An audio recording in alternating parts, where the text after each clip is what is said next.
دوستو، کیا آپ جانتے ہیں کہ طالوت اور جالوت کون تھے؟ ان کے درمیان جنگ کیوں ہوئی؟ قرآن کریم کی کس صورت میں ان کا ذکر ہے؟ اور سب سے بڑھ کر وہ کون سے ایسے نبی تھے جنہوں نے طالوت کی فوج میں ایک سپاہی کی حیثیت سے جنگ لڑی، جبکہ وہ ایک ایسے نبی تھے جن پر اللہ تعالیٰ نے ایک کتاب بھی نازل فرمائی؟ اگر آپ یہ سب جاننا چاہتے ہیں تو اس ویڈیو کو اینڈ تک ضرور دیکھیے گا، اور اگر آپ اس چینل پر نئے ہیں تو جلدی سے چینل کو سبسکرائب کر کے بیل کے آئیکن کو پریس کر دیں تاکہ آپ کو ہماری ہر نئی آنے والی ویڈیو کا نوٹیفیکیشن سب سے پہلے مل سکے۔ تو چلیے شروع کرتے ہیں۔ حضرت موسیٰ علیہ السلام کے بعد بنی اسرائیل فلسطین کے علاقے میں آ بسے۔ جیسے جیسے دن گزرتے گئے ان کے اندر نافرمانی اور عیش پرستی بڑھنے لگی۔ انہوں نے اللہ کے احکام بھلا دیے اور ان پر مصیبتیں آنا شروع ہو گئی۔ دشمن قبیلے ان پر حملے کرتے اور ان کے لوگوں کو قید کر لیتے اور ان کا مال بھی لوٹ لیتے۔ انہی دنوں میں ان کے درمیان اللہ کے ایک نبی بھی موجود تھے جن کا نام شمویل علیہ السلام تھا۔ ان کے پاس بنی اسرائیل کے بزرگ آئے اور بولے، یا نبی اللہ، ہم میں ایک بادشاہ مقرر کر دیں تاکہ ہم اللہ کی راہ میں جنگ لڑ سکیں۔ ہمارے بچے قید کر لیے گئے ہیں، ہمارا مال لوٹ لیا گیا ہے، ہم اپنی عزت واپس لینا چاہتے ہیں۔ حضرت شمویل علیہ السلام نے فرمایا، میں ڈرتا ہوں کہ جب تم پر جنگ فرض کی جائے گی تو تم پیچھے ہٹ جاؤ گے۔ لیکن انہوں نے قسم کھائی، اللہ کی قسم، ہم ہر حال میں لڑیں گے۔ پھر اللہ نے وحی کے ذریعے انہیں حکم دیا کہ میں نے طالوت کو ان کا بادشاہ مقرر کیا ہے۔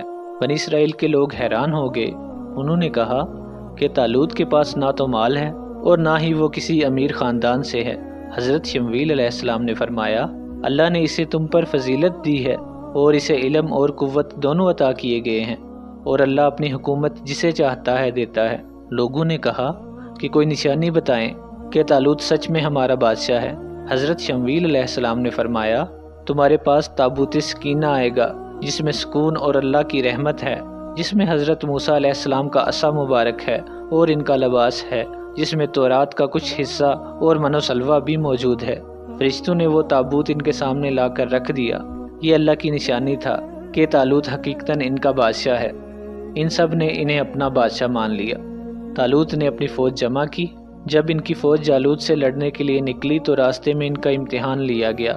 طالوت نے کہا، اللہ تمہیں ایک دریا کے ذریعے آزمائے گا، جو اس دریا سے پانی پیے گا وہ میرا ساتھی نہیں، اور جو پانی نہیں پیے گا وہ میرا ساتھی ہے۔ ہاں، اگر کوئی چلو بھر کر پی لے تو اسے اجازت ہے۔ پھر جب سب لوگ دریا کے پاس پہنچے تو گرمی کی شدت کی وجہ سے انہیں بہت پیاس لگی ہوئی تھی۔ زیادہ تر لوگوں نے دریا سے پانی پی لیا اور اس امتحان میں ناکام ہو گئے، اور بہت کم تعداد میں لوگ بچے جو کامل ایمان والے تھے، اور انہی لوگوں نے آگے جا کر طالوت علیہ السلام کا ساتھ دیا۔ جالوت ایک بہت بڑا ظالم اور طاقتور سردار تھا۔ اس کی فوج حد سے زیادہ بڑی اور ہتھیاروں سے لیس تھی۔ بنی اسرائیل کے لوگ اتنی خطرناک فوج دیکھ کر گھبرا گئے۔ انہوں نے کہا، آج ہم جالوت اور اس کی فوج کے مقابلے میں کیسے ٹک سکتے ہیں؟ لیکن جن کا ایمان مضبوط تھا وہ بولے کہ اتنی چھوٹی چھوٹی فوجیں بڑی فوجوں پر اللہ کے حکم سے غالب آئی ہیں۔ اللہ صبر کرنے والوں کے ساتھ ہے۔ طالوت علیہ السلام کی فوج میں ایک سپاہی تھا، حضرت داؤد علیہ السلام، جنہوں نے ابھی نبوت کا اعلان نہیں کیا تھا۔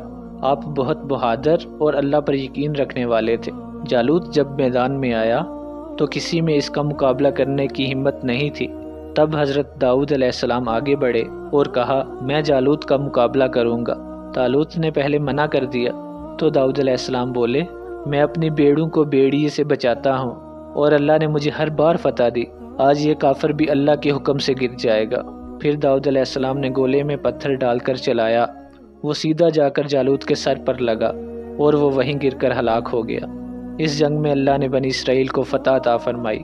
طالوت کی فوج نے جالوت کی فوج کو مار گرایا، اور بعد میں اللہ نے داؤد علیہ السلام کو نبوت اور حکومت دونوں عطا فرمائی۔ طالوت نے انہیں عزت دی، اپنی بیٹی کا نکاح ان سے کر دیا، اور پھر طالوت کے بعد داؤد علیہ السلام بنی اسرائیل کے نئے بادشاہ بن گئے۔